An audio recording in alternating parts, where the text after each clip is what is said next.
A trama começa com Kay Hall, uma mulher reservada e de poucos amigos que tenta superar sua timidez enquanto dirige rumo a uma excursão de trilha em grupo. Durante o trajeto, ela tenta se convencer de que fazer novas amizades talvez não seja tão complicado quanto imagina. O grupo, formado exclusivamente por mulheres e liderado por um guia masculino, segue para o pico chamado Crypto Peak. Enquanto caminham, Kay registra tudo com sua câmera, mas continua tendo dificuldade em se enturmar. O ambiente é sereno, envolto por uma beleza natural quase hipnótica.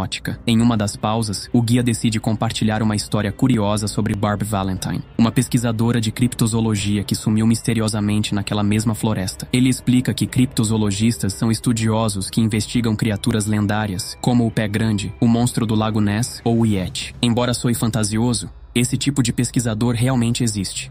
Segundo o guia, Barbie havia desaparecido 3 anos antes durante uma expedição por aquelas montanhas. Encontraram seus equipamentos e anotações, mas jamais o corpo. Ela estava à procura de uma entidade folclórica conhecida como Suka, uma criatura envolta em lendas e mistério. Os primeiros relatos sobre a tal criatura remontam a 1925, quando um caminhante afirmou tê-la visto pela primeira vez. Segundo ele, tratava-se de uma figura alta, magra e completamente coberta por pelos. Apesar de a história soar sombria, a maioria dos caminhantes dá risada e segue adiante pela trilha. No entanto, à medida que o grupo se aprofunda na floresta, Kay começa a sentir algo fora do comum, uma sensação de desconforto que ela não consegue explicar. Em certo ponto, acaba se distanciando do grupo e encontra algo peculiar. Um capuz vermelho pendurado em uma árvore, com algumas flores deixadas cuidadosamente ao redor. Kay sente uma presença próxima. Em vez de fugir, ela ergue sua câmera e começa a gravar. O clima muda de imediato. A criatura emite ruídos distorcidos, enquanto Kay sente uma dor intensa e um líquido branco escorre de seus ouvidos. O ser se aproxima cada vez mais, mas o vídeo nunca revela o que realmente aconteceu. Na cena seguinte, Kay aparece correndo desesperada pela mata, confusa e trêmula. Mais tarde, ela se vê em um banheiro, lavando o rosto e tentando entender o que viveu, mas sem lembrar de quase nada. Enquanto isso, o guia percebe que uma das mulheres desapareceu. Pouco depois, Kay retorna em silêncio, juntando-se novamente ao grupo como se nada tivesse ocorrido. Quando o guia começa a chamar os nomes, ela não responde. Parece desorientada, como se parte de sua memória tivesse sido apagada. No fim, ela é a única que permanece para trás. O súbito desaparecimento e retorno inexplicável de Kay deixam o grupo em clima de desconforto, frustrando o passeio que deveria ser tranquilo. Depois disso, cada uma das mulheres retorna para casa, mas Kay nunca mais será a mesma. Kay, no entanto, parecia completamente perdida. Ela nem sequer lembrava qual era o próprio carro. Usando o controle remoto das chaves, seguiu o som do alarme até encontrá-lo. Sentou-se no banco do motorista com as mãos trêmulas, acendeu um cigarro e, ainda ofegante, pegou seus documentos para confirmar sua identidade. Foi então que leu o nome, Kay Hall. Mesmo assim, algo não se encaixava. Desde o ocorrido na floresta, ela sentia que algo dentro dela havia mudado. Decidida a descobrir a verdade, Kay usou o endereço que constava nos documentos e dirigiu até lá naquela noite. Mas ao entrar, a sensação foi perturbadora, como se estivesse invadindo a casa de outra pessoa. Tudo parecia estranho, distante, sem qualquer traço de familiaridade. Na manhã seguinte, começou a revirar os cômodos, tentando juntar fragmentos de lembranças que confirmassem quem ela realmente era. Foi então que recebeu uma ligação de um homem chamado Dawn, que dizia ser colega de trabalho dela. Ele comentou que já havia falado com o médico dela e pediu que viesse trabalhar. Confusa, Kay aceitou o convite, imaginando que aquilo poderia ajudá-la a entender o que estava acontecendo. Quando chegou ao endereço informado, descobriu tratar-se de uma clínica veterinária. O problema é que nada ali lhe parecia familiar, nenhum rosto, nenhum ambiente. Tomada por uma sensação de pânico, Kay rapidamente saiu dali. De volta à casa, passou a noite bebendo demais e pesquisando na internet sobre encontros paranormais e casos semelhantes ao seu. Foi então que, ao vasculhar notícias antigas, deparou-se com um nome que gelou seu sangue: Barb Valentine, a criptozoologista desaparecida anos atrás na mesma floresta. Talvez houvesse uma ligação entre elas. Antes que Kay conseguisse organizar esses pensamentos, ouviu barulhos na porta. Alguém estava tentando forçar a entrada. O medo tomou conta. Sem pensar 2 vezes, ela pegou o que pôde e fugiu dali. Na manhã seguinte, noite, acordou completamente desorientada, com as roupas cobertas de terra e os pés imundos. Era como se tivesse saído andando por conta própria, talvez até voltado à floresta, sem se dar conta disso. Movida por um impulso quase instintivo, Kay decidiu ir até o local onde Barbie Valentine havia desaparecido. O Lago Véu Azul. Hospedou-se em um pequeno motel administrado por uma senhora simpática, que a recebeu calorosamente. Durante a conversa, Kay perguntou se a mulher sabia algo sobre Barbie. A dona do lugar disse apenas ter lido sobre o desaparecimento em antigos artigos online. Nada mais. Naquela noite, sozinha no quarto, Kay passou horas pesquisando sobre Barbie Valentine. Entre diversos arquivos e relatórios antigos, encontrou uma gravação de uma entrevista onde Barbie afirmava, com convicção perturbadora, que já havia feito contato com a criatura chamada Suka. Essa descoberta só tornava tudo ainda mais inquietante. Barbie e Kay eram idênticas, como se uma fosse o reflexo da outra. Mais tarde, a dona do motel a convidou para tomar uns drinks. As duas conversaram de forma descontraída, tentando afastar o clima estranho da noite anterior. Mas ao amanhecer, o desconforto voltou com força. Kay assistiu a uma antiga entrevista de Morgan, o marido de Barbie. Quando Kay foi fazer o check-out do motel, percebeu que a dona havia simplesmente desaparecido. O balcão estava vazio e o local parecia abandonado. Sem saber o que pensar, ela deixou a chave sobre o balcão e partiu direto em direção ao Lago Véu Azul. A estrada se estreitava conforme ela avançava, e logo a floresta fechada a engoliu por completo. Em meio às sombras e à névoa, Kay avistou algo se movendo entre as árvores. Uma silhueta esguia, quase humana. O coração dela disparou. Por um instante, acreditou ter finalmente encontrado a criatura, mas ao se aproximar, percebeu que não era um monstro, e sim uma mulher, vestida com roupas de camuflagem. Ela se apresentou como Stara Northstar, uma exploradora solitária que também estava caçando o Suka. Stara convidou Kay para ir até sua cabana, escondida no meio da mata, e lá explicou o que sabia.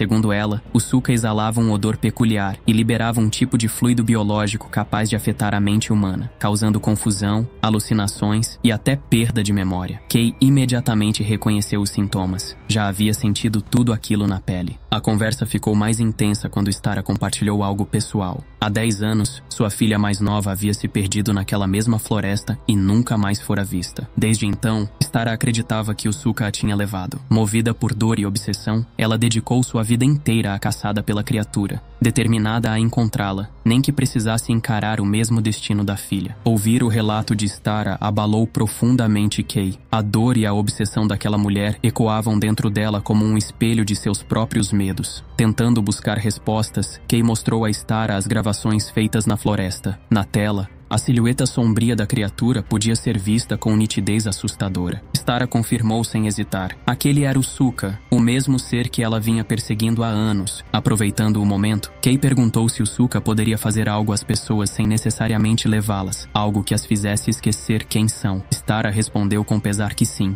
A criatura possuía habilidades inexplicáveis, capazes de distorcer a mente humana, apagar lembranças e manipular a percepção da realidade. Mais tarde, Stara ofereceu uma bebida a Kay. Ela aceitou, mas logo começou a se sentir tonta, como se o mundo estivesse girando. Quando recobrou a consciência, a cabana estava silenciosa. Stara havia desaparecido, e sua câmera também. Munida apenas de uma tocha, Kay saiu para o lado de fora. Foi então que viu algo impossível. Uma menina parada entre as árvores. Era idêntica à filha de Stara, com a mesma aparência de 10 anos atrás. A garotinha falou calmamente, dando instruções vagas, quase como se estivesse guiando Kay para algum lugar. Mas a cena era confusa, enevoada, e o filme dá a entender que talvez ninguém estivesse realmente ali. A narrativa então corta abruptamente para Kay em um pequeno restaurante. Um grande mural repleto de cartazes de pessoas desaparecidas chama sua atenção, sugerindo que o Suka pode ter feito muitas outras vítimas ao longo dos anos. Ela pergunta ao garçom sobre um bom motel nas redondezas e segue o conselho. Mais tarde, já instalada, assiste a outra entrevista de Morgan Valentine, o marido de Barb. Sentada ao lado de outra mulher no bar, Kay decidiu se apresentar, mas curiosamente não disse seu nome verdadeiro. Em vez de Kay, ela sorriu e afirmou se chamar Barb. Rindo de si mesma, chegou até a brincar dizendo que era uma criptozoologista em busca de monstros lendários. A conversa fluiu de forma leve no início. A mulher ao lado comentou sobre uma pessoa chamada Jonette Delaney, que afirmava ter visto o Suka com os próprios olhos. Ela sugeriu que Kay deveria procurá-la, pois talvez encontrasse as respostas que tanto buscava. Após dançarem um pouco, Kay pediu licença e foi até o banheiro. Percebeu uma mulher conversando discretamente com o barman, e algo naquela figura a deixou em alerta. Um incômodo profundo, como se uma presença estranha a observasse. Mais tarde, quando essa mesma mulher entrou no banheiro, Kay a seguiu. Nesse momento, algo começou a mudar nela. Seus olhos alteraram de cor e sua expressão ficou vazia, quase inumana. A cena que se segue é perturbadora. Algo invisível, quase sobrenatural, acontece entre Kay e a mulher. Um instante de dor intensa, seguido por um fluido branco e espesso escorrendo da boca da vítima. A sequência dá a entender que Kay, por um breve momento, se conectou a algo monstruoso. E quando a manhã chegou, Kay não lembrava de absolutamente nada do que havia ocorrido. Mais tarde, ela decide seguir a dica e vai ao encontro de Jonnet Delaney. Ao chegar à casa, é recebida por Sasha, o filho de Jonnet, um jovem transgênero de fala calma e olhar curioso. Quando ele pergunta quem ela é, Kay hesita e, mais uma vez, não consegue usar o próprio nome. Os amigos de Janet afirmavam com convicção quase fanática que os Suka não pertenciam inteiramente a este mundo, que eles viajavam por portais invisíveis, passagens entre dimensões. Segundo suas teorias, qualquer um que se aproximasse desses portais acabaria enfrentando visões aterrorizantes ou transformações impossíveis de explicar. A conversa rapidamente saiu do controle. Janet, cansada de ouvir suas experiências serem tratadas como piada, perdeu a paciência e saiu furiosa, gritando que ninguém levava o que ela viveu a sério. A tensão ficou ainda maior quando ela, tomada pela raiva, acabou dando um tapa em Sasha, que reagiu com amargura e deixou o local. Mais tarde, Sasha chamou Kay para o lado de fora, oferecendo-lhe um cigarro. A conversa entre os dois começou tranquila, mas logo tomou um rumo estranho. Sasha insinuou que sabia algo sobre o que ela realmente era, que pessoas como eles precisavam se proteger umas às outras. Kay ficou confusa, sem entender o que ele queria dizer, até notar que os olhos de Sasha brilhavam em verde intenso e um sorriso inquietante surgiu em seu rosto. Naquele momento ela percebeu, Sasha também podia estar ligado ao Suka. Enquanto isso, Kay havia bebido demais e já mal conseguia se manter em pé. Foi então que Caleb, o namorado de Janet, se aproveitou da situação e tentou forçá-la. O que aconteceu a seguir foi uma mistura de horror e alucinação. Kay começou a ter visões distorcidas. Flashes de seu corpo entrelaçado com algo viscoso, monstruoso, como se o próprio Suka estivesse emergindo de dentro dela. Quando recobrou os sentidos, estava caída no chão, coberta por uma substância branca e pegajosa. Ao lado, Caleb se contorcia de dor, sufocando enquanto o mesmo fluido escorria pela sua boca. Aterrorizada, Kay fugiu dali tropeçando, sem olhar para trás. Dirigiu em desespero pela estrada escura até que, de repente, freou bruscamente. Havia uma garota parada bem à sua frente, imóvel, com o rosto pálido e os mesmos traços que os dela. Era como se Kay estivesse olhando para o próprio reflexo vivo, ou para algo que já não era inteiramente humano. Em choque, Kay desviou o carro bruscamente para não atropelar a garota, mas ao sair para verificar, a estrada estava completamente vazia. Não havia ninguém ali. O carro dela simplesmente parou de funcionar. Sem outra opção, Kay decidiu seguir a pé pela trilha escura, guiando-se pelo cartão que havia encontrado anteriormente no livro de Barb Valentine.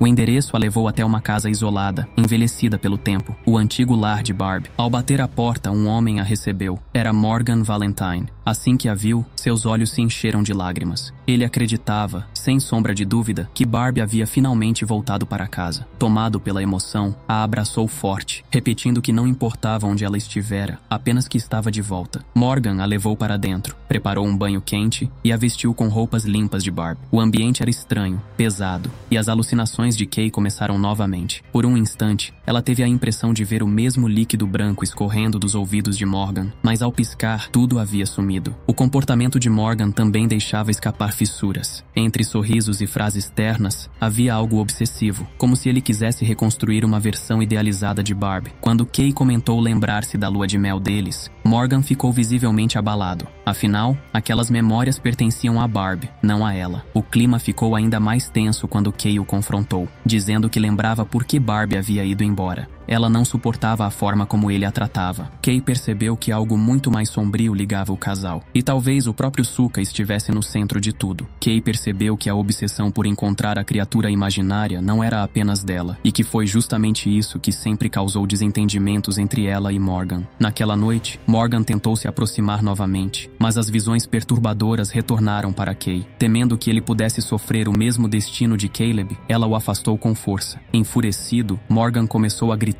acusando-a de nunca ter se importado de verdade com ele. As imagens alucinantes que surgiam na mente de Morgan só aumentaram o terror de Kay, que decidiu deixar o quarto e ir até o escritório de Barb. encontrou pilhas de notas antigas, esboços do Sooka e recortes de jornal. Mas o choque veio quando percebeu que os recortes não eram sobre Barb, e sim sobre o desaparecimento de Kay Hall. Confusa e incapaz de discernir a realidade, o pânico tomou conta dela. Correu para o carro de Morgan, determinada a fugir. Ele implorou para que ficasse, prometendo que mudaria, mas Kay recusou. Num acesso de raiva, Morgan quebrou o vidro do carro, provocando algo dentro de Kay. Seus olhos brilharam com uma luz estranha, e num impulso sobrenatural, ela atropelou Morgan. Gravemente ferido, ele desabou no chão, mas Kay não parou. Uma transformação perturbadora tomou conta de seu corpo. Ela avançou sobre ele, como se estivesse possuída pelas visões do Sooka que piscavam diante de seus olhos. Ela chegou ao ponto de arrancar a língua de Morgan, enquanto a mesma substância viscosa que a atormentara saía da boca dele. Quando finalmente o silêncio caiu sobre o local, Kay notou um capuz vermelho pendurado nas proximidades. Sem hesitar, colocou-o sobre si e se afastou, desaparecendo na escuridão da noite. Logo depois, Kay retornou à sua casa, exatamente o momento que vimos no início do filme, quando ela fugia, confusa e desorientada, mas a sensação de segurança era apenas aparente. Ela percebeu alguém entrando à força no local. Não era um estranho. Era outra versão dela mesma, irreconhecível, transformada após o encontro com a criatura. Assustada, a Kay original tentou fugir, mas a outra Kay entrou calmamente, vestindo um moletom vermelho. Ela observou o mapa do Cryptopeak, percorreu mentalmente os caminhos da floresta e voltou para a montanha, colocando cuidadosamente as flores que a primeira Kay encontraria mais tarde. Um instante depois, um portal se abriu,